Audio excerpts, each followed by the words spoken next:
Hey! Vous êtes sur les Bouquineries de Marie. C'est drôle, j'ai comme pas l'habitude de filmer le soir. C'est toujours comme l'après-midi, mais là, il est 9h du soir.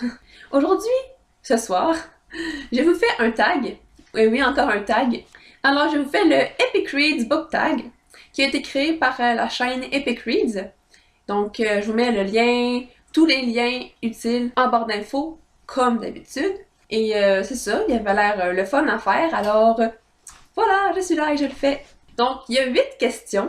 Les questions, originellement, sont en anglais. Donc, je les traduis un peu sur le moment, donc ça se peut que la syntaxe soit un peu étrange. Donc, sans plus tarder, sans plus de blabla, je vais commencer immédiatement.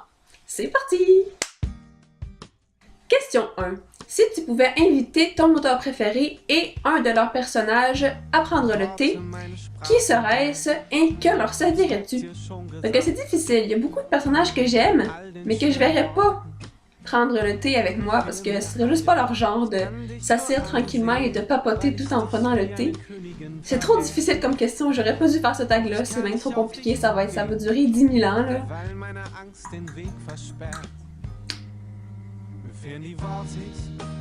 Ok, j'ai pris ma décision, mais contrairement à ce que j'ai dit, ben je vais prendre un personnage que je verrais juste pas prendre le thé, mais comme ça va me prendre 10 000 ans de plus à trouver un personnage, si je me restreins à ces critères-là, ben voilà. Donc, je vais inviter Cornelia Funke, qui est l'auteur de Cœur d'encre, un de mes livres préférés à vie. Et puis, un de ses personnages qui est mon préféré, c'est Doigt de poussière. Dans le film, je le trouve très beau, même s'il est quand même vieux puis il est marié, là, mais c'est pas grave. Parce que je le trouve comme sarcastique puis ironique et très intriguant comme personnage.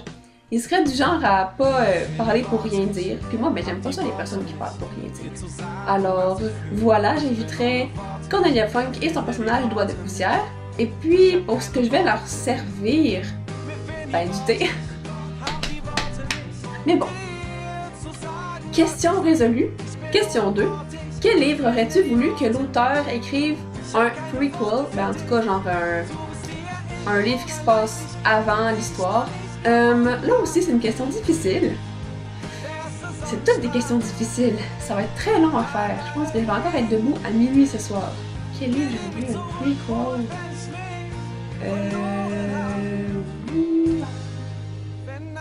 Ah! Bon. Ah, j'ai trouvé ma réponse! Enfin! Après 3 minutes de cogitation. Alors, le livre que j'aurais voulu que l'auteur fasse un autre livre qui parle de ce qui s'est passé avant, qui dans le fond qui fasse un prequel, ça serait Eragon de Christopher Paolini. C'est pas que je trouve que l'histoire est incomplète, loin de là, l'histoire est très complète, mais tu sais, le monde qu'il a inventé, parce que c'est évidemment de la fantasy, mais fantasy en tout cas, vous comprenez ce que je veux dire. C'est ça, c'est un monde inventé, puis il est tellement complet et complexe que ça aurait été fun d'en avoir plus de ce monde-là. Mais je sais pas ça aurait été sur quoi, le prequel. Peut-être sur le temps des premiers dragonniers. Ben là, pour ceux qui l'ont pas lu, ce que je vais dire, ça va être du total charabia, mais pour ceux qui l'ont lu, ben vous allez sûrement comprendre. Tu sais, avec le chef des dragonniers qui s'est fait tuer par... mon dieu, le père de Murtag, je sais pas comment il s'appelle, là, je me rappelle plus du tout, là. Mais c'est ça, qui a été tué avec les dragons qui se sont fait tuer, je sais pas, puis en tout cas, toute cette histoire-là, là, en passant, c'est pas un spoiler, là, c'est pas un punch extraordinaire que je viens de dire, donc faites-vous-en pas pour ceux qui l'ont pas lu. En tout cas, bref, mon choix se porte sur Eragon. Et petite anecdote, le 4e tome est assez massif. Je pense qu'il fait dans les 700-800 pages. Puis je l'avais lu en 4 jours. Comment j'ai fait? Enfin bref, passons à la prochaine question. Question 3. Quels personnages qui ne sont pas dans le même livre penses-tu qui feraient un bon couple? Pourquoi des questions aussi difficiles? Déjà que moi, je suis pas vraiment le genre de personne qui va mettre des personnages en couple, genre OTP, là, One True Pairing, pis tout ça, là. C'est vraiment pas moi. Moi, je lis l'histoire, puis je prends ce qu'il y a dans le livre, puis j'apprécie ce qu'il y a dans le livre, puis c'est ça. Mais bon, comme il faut avoir une réponse à cette question, ben je vais essayer de trouver une réponse. si vous êtes quelqu'un qui a lu les deux séries dont je vais vous parler, vous allez peut-être vous dire « Mais quel est le rapport? Pourquoi a-t-elle mis ces deux personnages ensemble? » Eh bien, posez-vous pas de questions parce que, comme je vous disais plus tôt, je suis pas bonne là-dedans. Donc, voilà.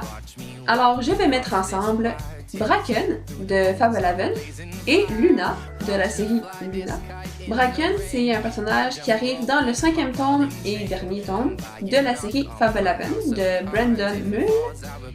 Et donc, je vous en dirai pas trop sur ce personnage-là parce que ce qu'on apprend sur lui dans le livre, ben c'est quand même une grande surprise.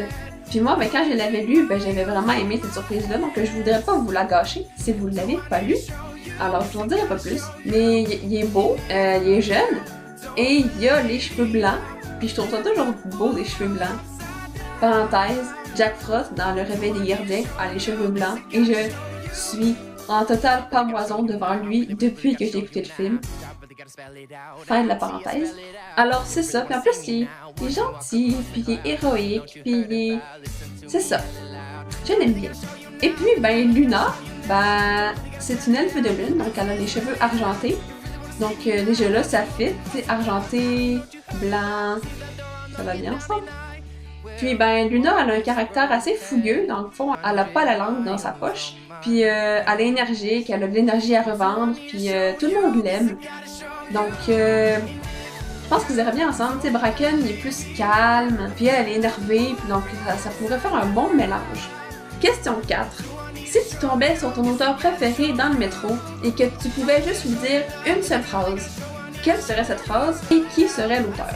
Anne Robillard, c'est l'auteur des Chevaliers d'Émeraude, dans le fond, qui a été ma première vraie série que j'ai lue et ma première série de coup de cœur et une série qui est toujours un de mes coups de cœur en ce moment, même si ça fait plusieurs années que je les ai lus. Ce serait Anne Robillard, parce qu'en plus des Chevaliers d'Émeraude, elle a écrit d'autres séries que j'aime vraiment beaucoup, dont la série Ange, et puis la série Les Ailes d'Alexandre aussi, que j'aime beaucoup, beaucoup, beaucoup. Donc c'est ça, c'est une de mes auteurs favorites. Pour ce qui est de ce que je lui dirais, donc je dirais, la série Les Chevaliers d'Émeraude était excellente, mais vous auriez pas dû continuer avec Les Écrits d'Anquidiev parce que ça va trop loin et que vous vous perdez un peu. Voilà, c'est ça. C'est pour ceux qui connaissent Les Chevaliers d'Émeraude, ben vous savez que Anne Robillard a fait une suite qui s'appelle Les Écrits d'Anquidiev. Et dans le fond, Les Chevaliers d'Émeraude avaient 12 tomes et Les Écrits d'Anquidiev sont rendus à 10 tomes. C'est un peu bizarre que la série d'après est à veille de dépasser en nombre la série d'avant. C'est un peu bizarre, en tout cas, bref. Puis aussi, ben j'aime pas trop la direction qu'elle a donnée à ses personnages. Je sais pas, ça a comme dérapé, je sais pas trop pourquoi. Puis ça devient compliqué, puis en tout cas, j'ai été très satisfaite avec ce qui se passait dans la série Les Chevaliers d'Émeraude, même si la fin, c'était évident qu'il y allait avoir une suite, parce que la fin était assez ouverte sur une suite. Ben ça m'aurait pas dérangé qu'il n'y ait pas de suite, parce que tu sais, au pire, on se serait imaginé ce qui serait passé, puis c'est correct. Mais bon, l'auteur a décidé d'écouter ses fans et de faire une série après, ça me dérange pas. Alors en résumé, c'est Anne Robillard, je lui dirais que Les Chevaliers d'Émeraude sont très bons et qu'elle aurait pas dû faire une suite. Voilà! Je pense que j'ai dit à peu près 100 fois le mot voilà dans cette vidéo-là, donc voilà. Question 5. Quel est le livre qui a fait de toi une lectrice et pourquoi? Donc la réponse, vous la savez déjà parce que j'ai répondu à la question précédente et c'est Les Chevaliers d'Émeraude de Anne Robillard. Je l'ai commencé quand j'étais en 5e année, donc j'avais 10 ans. Et puis ben, je sais pas pourquoi je l'avais pris, là, tu sais, c'était dans la bibliothèque de l'école. J'ai adoré cette série-là. Elle m'a suivie pendant plusieurs années, donc je l'ai fini, j'avais peut-être 12 ans, 11-12 ans. Et depuis, ben, j'ai relu chaque tome environ 3 fois. Pour vous donner une idée à quel point j'ai aimé cette série, c'était vraiment un coup de cœur. C'était ma première lecture du genre fantasy. Et j'ai adoré ça. C'était la première fois que je lisais un livre qui était dans un monde totalement différent. Donc c'est ça, c'est Les Chevaliers d'Émeraude. Donc je pense que j'ai pas besoin de m'étendre plus sur le sujet. Je pense que c'est assez éloquent. Alors, prochaine question. Question 6. Au feu! Ah! Ta bibliothèque a pris en feu. Montre-nous le livre que tu sauverais. Là, ça va être une réponse vraiment très débile et très stupide. Parce que ben, c'est un livre que j'ai pas encore lu. Mais je vais vous le montrer quand même parce que c'est le livre que je sauverais. Throne of Glass de Sarah J. Maas. Donc, qui est un livre en anglais que j'ai acheté juste avant-hier. Mais regardez, la couverture! Je sais, ben, à cause de mon ordi, que c'est mon ordi qui filme, ben, vous voyez la couverture genre comme dans un miroir. Et vous pouvez quand même voir qu'elle est magnifique. Mais tu sais, c'est pas juste à cause de la couverture quand même. Tu sais, j'ai entendu beaucoup de booktubers parler de ce livre et qui disaient que c'était excellent, excellent, excellent, excellent. Genre, depuis la première fois que j'en ai entendu parler, ben, je veux l'acheter parce que l'histoire a l'air vraiment très très bonne. Tu sais, c'est de la fantasy. Puis ça fait longtemps que j'ai pas lu de livre genre de vraie fantasy. Donc j'ai hâte de me relancer dedans. Tu sais, je me rends compte de la stupidité de ma réponse. Tu sais, c'est un livre que j'ai même pas lu puis je le sauve. À la place de d'autres livres que j'ai lus puis que j'aime. Parce que je suis certaine que je vais l'aimer. Donc c'est ça, je sauverai Throne of Glass. Question 7. Dans quel monde dystopique choisirais-tu de vivre si tu avais à en choisir un et pourquoi? Donc, comme tous les booktubers que j'ai vu faire ce tag, je vais dire, il n'y a aucun monde dystopique qu'on voudrait vivre dedans. Par exemple, Hunger Games, ça me tenterait pas de vivre dans un monde où je pourrais être pigée pour aller jouer à un jeu qui me donnerait une mort certaine. Et ensuite, dans Divergence dans les livres, ben, la société est comme toute chamboulée, donc c'est un peu bizarre. Dans, mettons, Angel Fall, ben, il y a des anges qui tuent tout le monde, donc c'est pas très très cool. Et puis, ben, j'ai pas vraiment d'autres exemples en tête, là. Ah, c'est vrai, il y a aussi la sélection. Ça me tenterait pas de me ramasser dans le 8e cast. Juste comme ça. Enfin bref, vous comprenez que les mondes dystopiques, c'est pas super. Alors, ben, faut quand même que je fasse un choix, n'est-ce pas? Donc, je vais y aller pour le monde de Divergence. Tu sais, avant que tout soit tout croche, puis que les factions soient toutes mélangées, puis tout ça. C'est quand c'était encore dans l'ordre, et puis que t'avais pas peur de te faire tirer dessus à chaque coin de rue. Donc, je prendrais ce monde-ci, puis je pense que je serais dans les altruistes, parce que c'est une faction quand même facile, puis tu sais, t'as juste à aider les autres, puis bon, ben, c'est pas dur à aider les autres, puis c'est le fun. Donc voilà, j'irai dans le monde de Divergence, avant que l'histoire du livre se passe, évidemment. Question 8. Quelle est ta lecture la plus épique de tous les temps? Ok, je vais vous en dire quelques-unes. Les Chevaliers d'Émeraude, parce que c'est épique, parce qu'il y a des guerres, puis il y a des soldats, des chevaliers, de la magie, c'est très épique. Il y a la série Amos d'Aragon aussi, que ben, c'est épique, il y a des aventures, il y a plein d'aventures, il y a des affaires qui se passent, qui sont abracadabrantes, il y a plein de trucs qui arrivent aux personnages, puis qu'on est comme juste en tout cas bref, c'est une série assez épique. Ah oui! La série, ah merde, je sais pas c'est quoi son nom là. C'est dans la géante collection des Lance-Dragons. En tout cas, c'était genre les dragons d'automne, dragons d'hiver, dragons d'été, quelque chose comme ça. C'était de Tracy Hickman et de Margaret Wales.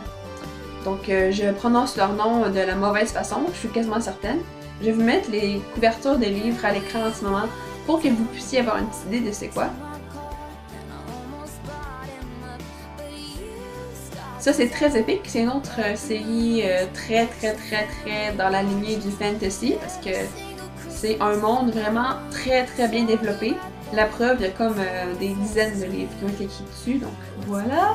Donc c'est extrêmement épique également, avec des créatures, de la magie, et tralali, tralala, etc. Alors voilà, c'est une belle salade de lecture épique. Et je suis pas capable de choisir. Oh oui! Je viens d'avoir un flash! Je pense que ma lecture la plus épique de tous les temps, c'est Eragon de Christopher Paolini, comme je vous l'ai dit dans la première question, je pense. Parce que c'est très épique. Et comme je vous l'ai dit, ben, j'ai lu le dernier en seulement 4 jours. Juste pour vous dire comment j'étais plongée dedans, là. C'est ça, c'est ma lecture la plus épique de tous les temps parce que à chaque fois que je le lisais, j'étais pas capable de le lâcher. Voilà, j'ai une réponse. Tadam! Alors voilà, ce tag est maintenant terminé. J'espère que vous avez apprécié. Ben si oui, mettez un petit pouce. C'est toujours apprécié d'avoir des petits pouces. Et puis commentez dans les commentaires, je sais pas là, si vous avez aimé ça, quelle réponse vous auriez dit à certaines questions. puis des choses comme ça. Et puis abonnez-vous à ma chaîne, parce que c'est toujours le fun d'avoir des nouveaux abonnés. Je tag personne, parce que maintenant, ceux qui me suivent depuis le début, ben j'ai déjà fait quelques tags et j'ai jamais tagué personne, alors voilà. Mais si vous, ça vous tente de le faire, ben allez-y, je vous en prie. Faites-le, parce que c'est quand même long, parce qu'il faut réfléchir aux réponses. Donc je vous conseille de préparer vos réponses avant de le filmer, ce serait une bonne chose. Donc c'est ça, je vous retiens pas plus longtemps et je vous dis à la prochaine. Bye!